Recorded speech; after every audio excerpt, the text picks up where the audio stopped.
Hello, আসসালামু আলাইকুম। নতুন একটি ভিডিওতে আপনাদেরকে জানাই অনেক অনেক শুভেচ্ছা। তো আজকে আমি হাঁসের মাংস দ্রুত রান্না করার টেকনিক দেখিয়ে দিব আপনাদেরকে। তো আমরা মূলত হাঁস রান্না করি কড়াইয়ে তেল দিয়ে আদা বাটা, রসুন বাটা, জিরা বাটা এগুলো দিয়ে কষিয়ে তারপর রান্না করি, কিন্তু আমি আজকে একটু ভিন্ন স্টাইলে রান্না করব।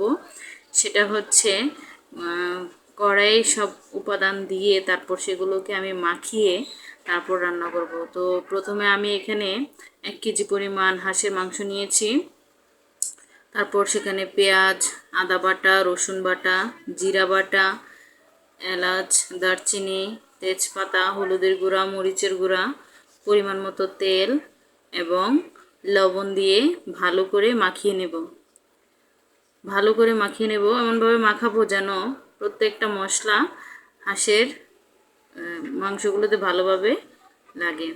এরপরে মাখানোর শেষে আমি এটাকে ঢাকনা দিয়ে ঢেকে রাখবো আধা ঘন্টা ঢেকে ম্যারিনেট করে রাখবো আধা ঘন্টা। তো এখানে আপনারা দেখতে পাচ্ছেন, এখানে আমি ভালো করে হাঁসের মাংসগুলো মাখিয়ে নিচ্ছি। একটু মরিচের গুঁড়া একটু কম হয়েছিল, আবার দিয়ে দিলাম, অ্যাড করে দিলাম। এবার ভালো করে আধা ঘন্টা ম্যারিনেট করার জন্য রেখে দেব। আধা ঘন্টা হয়ে গেছে, এখন আমরা এটাকে চুলায় বসিয়ে দেব। তো চুলায় বসানো 10 মিনিট পর আমরা এটাকে উঠিয়ে দেখব। দেখেন কত সুন্দর পানি উঠে গেছে এটাতে। এরপর আমরা মৃদু জালে এটাকে কষিয়ে নেব, তারপর আবার ঢেকে দেব। হাঁসের মাংস পছন্দ করে না এমন মানুষ খুব কমই আছে। হাঁসের মাংস বিশেষ করে চালের রুটি, তারপরে ছিটা রুটি এগুলো দিয়ে খেতে অনেক ভালো লাগে। ভাত দিয়েও খেতে পারেন, ভাত দিয়েও ভালো লাগে।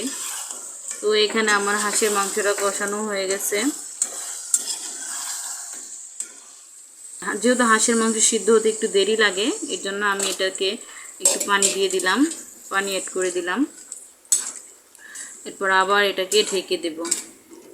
ঢেকে দিয়ে প্রায় 20 মিনিটের মতো অপেক্ষা করব, যেহেতু হাঁসের মাংস সিদ্ধ হতে একটু সময় বেশি নেয়।